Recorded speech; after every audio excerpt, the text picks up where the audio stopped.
Bonjour à tous. Au-delà même de l'abandon de plus en plus manifeste du pantin Zelensky, est-ce qu'il y aurait un retour en douce, sans trop l'annoncer, sans trop le dire, vers la Russie? Vers la Russie qui se replace au centre économiquement et diplomatiquement. Nous allons voir cela avec les données les plus récentes. Un retour en douce dans des pays européens, même les États-Unis. Évidemment, l'État profond belliciste avec son plan OTAN 2030 n'a pas renoncé évidemment à faire de la Russie le grand méchant loup, mais il y a aussi des forces qui semblent dire qu'il faut peut-être arrêter, reprendre langue, reprendre contact, pour plein de raisons, économiques, diplomatiques, énergétiques, politiques. Nous allons voir cela dans cette vidéo importante, ça bouge, les lignes de force bougent, et beaucoup dans l'Union européenne d'ailleurs, et la France ferait bien, elle aussi, de bouger très très vite. Nous n'avons aucun intérêt à une guerre froide avec la Russie, voire une guerre chaude, évidemment. Je vous explique tout ça dans cette vidéo qui suit la logique des vidéos que nous faisons depuis des mois. Je crois qu'on ne s'est pas beaucoup trompé, hein. Si vous suivez cela, on a beaucoup d'avance d'ailleurs sur la situation en Ukraine, Russie. N'hésitez pas à la partager, à la relayer, à vous abonner à cette chaîne YouTube ou à vous réabonner, vérifier. Vous avez peut-être été désabonné, ça arrive sans même s'en rendre compte. Pour s'abonner à la chaîne, il suffit de cliquer sur s'abonner en dessous, c'est un clic, c'est fait, c'est gratuit bien sûr. C'est un dixième de seconde honnêtement et vous ne pouvez pas vous imaginer à quel point ça aide une meilleure diffusion des vidéos si vous êtes abonné plutôt que pas abonné à la chaîne. Donc je vous en remercie énormément à ceux qui l'ont fait récemment et à ceux qui vont s'abonner ou se réabonner à cette chaîne. Par ailleurs, on est en direct ce vendredi 15 décembre, comme tous les vendredis, mais à 18h cette fois-ci, pas 19, 18h, une heure plus tôt. Soyez là, je prends toutes vos questions en direct. On regarde toute l'actualité française et mondiale, la plus chaude, la plus intéressante, la plus explosive, sans aucune langue de bois. Mais alors, zéro tabou. À 18h ce vendredi 15 décembre sur cette chaîne, gros direct, on a beaucoup de choses à se dire, soyez là. Et samedi 16 décembre, on se retrouve. Très grosse manif nationale, un cortège, rendez-vous Paris 14h, place du Palais Royal, pour la manif d'organisation des obéissances boycott des Jeux orwelliens, JO Paris 2024, Jeux orwelliens, Jeux totalitaires, QR code, reconnaissance faciale dans l'espace public, registre numérique d'inscription pour se déplacer, voire confinement olympique, chaos général, désorganisation totale, explosion des prix. Vous l'avez vu, les bouquinistes, même notre art de vivre qui est attaqué, démonté de force des quais de Seine. Bref, soyez au rendez-vous, soyez là. Je vous rappelle d'ailleurs le site stopjeustotalitaire au pluriel.fr. Il est d'ailleurs en lien sous la vidéo en description avec une grosse action dessus et pétition. Alors, on y va. Retour en grâce de la Russie. Alors, il ne s'agit pas du tout ici de diviniser qui que ce soit, ni Poutine, ni la Russie, ni qui que ce soit. On regarde juste le réel, hein, s'il vous plaît. On en est tous conscients et c'est bien l'objet de cette chaîne depuis le départ et sa philosophie. Derrière la confirmation de l'abandon de Zelensky, qui s'est encore vu ces dernières heures, malgré, attention, on ne vous laissez pas avoir par les grands discours, hein, qui disent on va vous aider jusqu'au bout de ça. Ça, je vous ai démontré la différence entre les actes et les discours. Mais il y aurait peut-être un retournement stratégique en cours au sein de plus en plus de pays. Pourquoi? Parce que la Russie est en plein boom économique, je vais vous donner les derniers chiffres, et la crise au Proche-Orient l'a renforcé dans son rôle d'acteur diplomatique majeur. Évidemment, les forces de déstabilisation, de guerre, de division autour de l'OTAN 2030 sont toujours bien là, très actives, celles de l'État profond, et il ne faut en rien les minimiser. Il ne s'agit pas ici de dire que ça a disparu, certainement pas. Ces gens-là cherchent par tout moyen la Troisième Guerre mondiale, l'impérialisme, et n'ont pas renoncé à leur sombre vue. Ça n'est pas ce que je dis. Mais je pense qu'il y a des rapports de force qui évoluent, et c'est ça que nous regardons aujourd'hui. Alors, Zelensky lâché, c'est confirmé, et ça s'étend. Alors, c'est confirmé, échec de son voyage tout récent aux États-Unis. Bon, tout le monde l'a reconnu, dépêche AFP sortie ce 13 décembre parce qu'il était aux États-Unis là. Hein. Guerre en Ukraine, Zelensky repart de Washington, les mains presque vides. C'est le titre de la dépêche AFP. Je cite, pas de nouveau chèque de 61 milliards $, ce qu'il réclamait. Les lignes n'ont pas bougé, je cite. Hein. Pourtant, il a parlé devant le Congrès américain. Il a même, du fait de son énervement et de son agacement de n'avoir rien, il a même commis un lourd impair en traitant les élus américains, en les qualifiant, ceux qui refusent toute nouvelle aide financière à l'Ukraine. Il les a qualifiés de, je cite, marionnettes de Poutine, rapporté par un article de Fox News du 12 décembre. Ça les a beaucoup énervés, évidemment. Or, là, de toute façon, le Sénat américain part en vacances parlementaires de Noël, là, ce 15 décembre. Donc, de toute façon, avant 2024, de toute façon, c'est cuit, quoi qu'il arrive pour lui. Selon le sénateur du Texas, qui est très influent, ce que disent les médias américains, John Cornyn, je cite, Zelensky n'a pas fait bouger les lignes avec son voyage. Il y a juste Biden qui a débloqué 200 millions de dollars, ce que les médias appellent une goutte d'eau. C'est la petite marge de manœuvre qu'il a personnellement comme président des États-Unis, mais les dizaines de milliards, c'est dans la main du Congrès. Alors, en Europe aussi, ça bouge. Vous avez même l'Express qui titre ce 12 décembre, l'Europe s'éloigne, pour l'interrogation, parce qu'il y a un important Conseil européen qui s'ouvre ce 14 décembre au soir 15 décembre sur 3 jours. Je vais vous lire extrait de l'Express sur ce Conseil européen. Dans 3 jours, donc c'est le 12 décembre, donc le 15, doit se dérouler un sommet européen crucial qui décidera de la suite du parcours de l'Ukraine vers l'Union européenne. Le pays s'inquiète d'une absence de consensus parmi les 27. Je ne peux pas imaginer les conséquences dévastatrices si le Conseil européen échouait à prendre une décision, non seulement pour l'Ukraine, mais aussi pour l'élargissement de l'Union européenne, a avancé lundi à Bruxelles, le ministre ukrainien des Affaires étrangères. Fin de citation. Vous le savez, ce Conseil européen doit parler d'une aide financière de 50 milliards à l'Ukraine et de l'élargissement à terme de l'Union européenne à ce pays, notamment plusieurs pays. Il n'y a pas que la Hongrie. Les médias vous parlent beaucoup de la Hongrie, qui c'est plus déterminé, mais je vais vous parler de la réalité, qui veut bloquer à la fois l'aide financière et l'élargissement avec un veto qui existe encore dans les versions actuelles des traités. Simplement, la Hongrie, évidemment, l'Union européenne veut lui donner un peu d'argent ou lui rendre de l'argent qui lui a pas été donné pour faire un peu de pression et de chantage. Nous allons voir cela. Mais c'est pas que cela, simplement. C'est pas que l'histoire de ce sommet de la Hongrie. Ça, c'est presque du court terme. Non, c'est plus profond. Est-ce qu'il y a un retournement de situation, y compris parmi les pays européens, vers la Russie?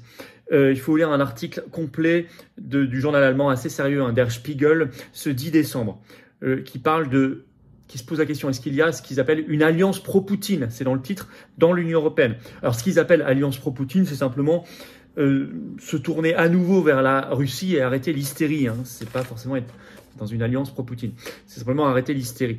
Alors Der Spiegel le regrette, mais écrit, trop de pays membres de l'Union européenne se détournent de l'Ukraine et se tournent vers des relations apaisées avec la Russie. Alors il cite la Hongrie, bien sûr, avec son rôle dans ce sommet européen, mais pas que. La Slovaquie aussi, qui a un nouveau Premier ministre depuis quelques semaines, Robert Fico, et qui veut arrêter également aussi d'être en guerre avec la Russie. On peut citer aussi ce qui s'est passé, ce qui se passe actuellement en Autriche, avec, vous avez le FPO qui est en tête dans les sondages. Il y a bientôt des élections, c'est mené par Herbert Kickl et qui veut arrêter, je cite, la politique militante de sanctions contre la Fédération de Russie. Vous avez les Pays-Bas avec la victoire récente de Geert Wilders aux dernières législatives, il y a quelques jours, et qui, je cite, n'est pas intéressé par une politique de conflit avec la Russie. Ça fait beaucoup. Et Politico a sorti une grande enquête le 14 décembre, version anglaise, qui fait exactement le même constat. Je rappelle, n'oubliez jamais cette dépêche Reuters du 4 avril dernier. Ça remonte à il y a quelques mois, mais c'est très important, c'est sur l'Allemagne. Un signal faible, très important, sur le fait que les gazoducs Nord Stream vont être réassurés par les assureurs allemands, comme s'ils remisaient à terme sur une remise en marche. Et donc une reprise des relations énergétiques avec la Russie. Je vous cite cette dépêche Reuters. Les assureurs allemands Allianz et Munich Re ont renouvelé la couverture du gazoduc Nord Stream 1 endommagé et contrôlé par la Russie, ont déclaré 5 sources ayant connaissance de la question, indiquant que sa relance n'a pas été exclue après une attaque de sabotage présumée. L'assurance des deux plus grandes entreprises allemandes est essentielle pour tout l'avenir à long terme du gazoduc, qui a été la principale voie de gaz russe vers l'Europe pendant une décennie avant son explosion, sabotage, en septembre 2022. Ça, c'est Reuters. Vous voyez, même en Allemagne, il y a des forces très puissantes. Parce que c'est pas, ils vont réassurer. Ils ont réassuré. C'est fait. Alors, pourquoi? Parce que la Russie apparaît de plus en plus centrale à plein de points de vue. Économiquement, on a la livraison des derniers chiffres. Ils sont impressionnants. Bien supérieurs à nos chiffres. Alors que, je le rappelle, Bruno Le Maire devait mettre l'économie russe à genoux. C'est nous qui avons été mis à genoux là-dessus. Bravo, Bruno Le Maire. Alors, les chiffres, ils ont été dans une longue série de tweets sur son compte le 9 décembre, répertoriés par l'économiste Jacques Sapir, qui connaît très bien la situation en Russie, qui a livré les chiffres. Donc, on s'attend à une croissance du PIB russe en 2023, donc de l'économie, entre 3,4 et 3,8%, très supérieure à nous. C'est important. un investissement en capital fixe qui a augmenté entre janvier et septembre 2023 de 10%, et même de 13,3%, ça accélère au troisième trimestre, et c'est déjà 27% supérieur à son niveau pré-Covid de 2019. Et pareil, toujours sur la période de janvier à septembre 2023, l'investissement dans les industries manufacturières et de transformation est de 12% sur un an. Donc c'est gigantesque. Donc on voit économiquement vraiment les sanctions n'ont évidemment rien empêché du tout, bien au contraire, ça a poussé la Russie à se fortifier, comme la première vague de sanctions après la Crimée, je le rappelle, en 2014, qui avait en fait aidé l'agriculture russe et pénalisé la nôtre. Mais diplomatiquement aussi, la Russie joue un rôle de plus en plus important. Il y a toute la dynamique des BRICS. J'en ai fait plusieurs vidéos, on y reviendra sûrement, j'y reviens pas ici. Mais il n'y a pas que ça. Il y a notamment ce qui se passe actuellement au Proche-Orient. La Croix l'a noté dans un article du 6 décembre. Le titre « La visite éclair du président russe aux Émirats Arabes Unis et en Arabie Saoudite a été l'occasion pour le Kremlin de mettre en scène les limites de son confinement ». 3 petits points, parce qu'il y a 0 confinement en fait. Au contraire, il a eu un accueil incroyable le 6 décembre en Arabie Saoudite, alors que je rappelle qu'au même moment, c'était au moment de la COP 28 à Dubaï, Macron a essayé lui aussi d'aller en Arabie Saoudite. Ça n'a pas été accepté, ça n'a pas pu se faire. Macron n'a pas pu y aller. Il n'a même pas eu de raison avancée. Je vous l'avais dit, Poutine non seulement y est allé, mais en plus avec les honneurs. Je vais vous citer quand même, je cite la Croix, qui l'a noté. Depuis combien de temps ce spectacle n'avait-il pas eu lieu à l'étranger? Mercredi, à son arrivée à Abu Dhabi, le président russe Vladimir Poutine a eu l'honneur d'être salué par le passage dans le ciel de 7 avions de chasse, dispersant derrière eux les couleurs du drapeau russe. Et sur la route pavoisée du même motif tricolore menant au palais du président émirien Mohamed Ben Zayed, ça c'est pour les Émirats Arabes Unis, se tenaient au garde à vous des cavaliers en habits traditionnels. Il y avait même des dromadaires. Donc accueil triomphal aux Émirats Arabes Unis et en Arabie Saoudite. Au même moment où Macron ne peut pas y aller. 20 minutes sort un article le 5 décembre. Le titre, ce qui veut tout dire, Vladimir Poutine se paye une nouvelle popularité au Moyen-Orient. Sachant qu'on rappelle aussi que le 7 décembre, il a reçu à Moscou le président iranien, qu'il était allé en Chine en octobre dernier, octobre 2023, que globalement dans le monde et auprès de milliards d'êtres humains, et de dizaines et dizaines de pays sur tous les continents, sa position sur le conflit actuellement au Proche-Orient et sur Gaza est très entendue dans le monde. Il lui donne un surcroît d'influence. Donc les raisons, si vous voulez, économiques et politiques et diplomatiques d'arrêter l'hystérie anti-russe et de, en douce, sans trop le dire, aller vers un apaisement des relations sont nombreuses. C'est pour ça qu'il se passe aussi ce choc tectonique, des plaques tectoniques en cours. Il faut regarder le réel. Encore une fois, ici, on n'est pas là pour sublimer qui que ce soit. On regarde le réel. Le réel, c'est que la France doit briser, elle aussi, cette politique d'endiguement qui va contre nos intérêts propres. C'est évident. Politique, diplomatique, économique, industrielle, agricole, énergétique. C'est évident. Mais qui va aussi contre la paix du monde.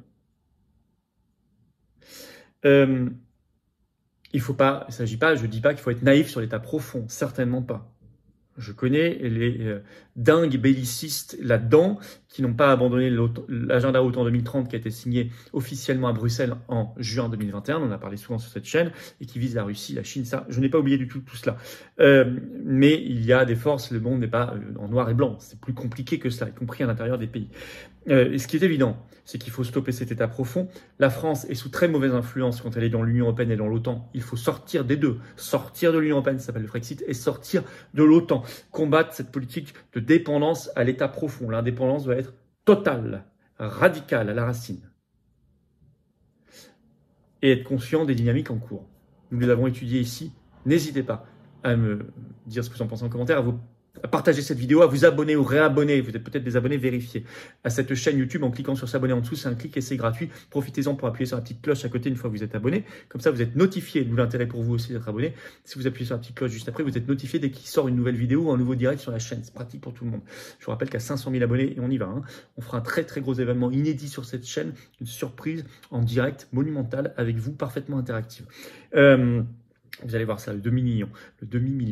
Et on se retrouve en direct ce vendredi 15 décembre, mais à 18 h cette fois-ci. Notez le nouvel horaire, ça L'horaire pour cette semaine, ça reviendra à la normale après. Mais là, c'est 18 h, vendredi 15 décembre. Et je prends toutes vos questions en direct. Soyez au rendez-vous. Ramenez du monde. C'est ouvert à tous, évidemment. Pareil, c'est ouvert à tous, adhérents ou non-adhérents, à toutes les familles. Dans une belle ambiance de Noël, par ailleurs. Donc, ramenez les enfants, les familles, ça va être sécurisé. Et il y aura plein de surprises. C'est la grosse manif nationale du samedi 16 décembre. Rendez-vous 14 h Paris, place du Palais Royal. On finit place Pierre-Laroque.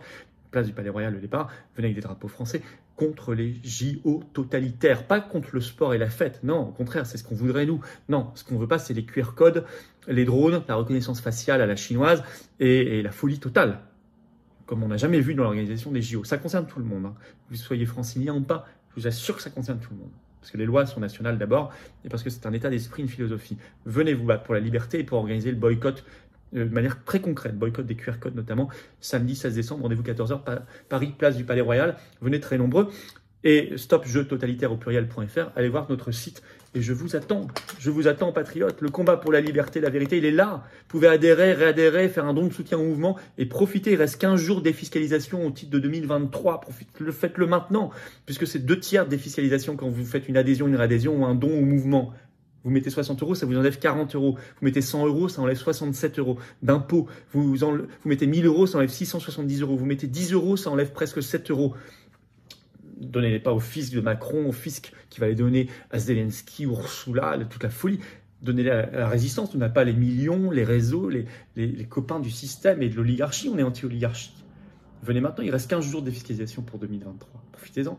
Adhérez, comment on fait? Premier lien sous la vidéo en description. Ce lien est également en commentaire épinglé. Une petite fiche maintenant sur l'écran. Et dans quelques secondes, un lien sur l'écran. Choisissez. Faire un don de soutien au mouvement. Deuxième lien sous la vidéo en description. C'est tout simple.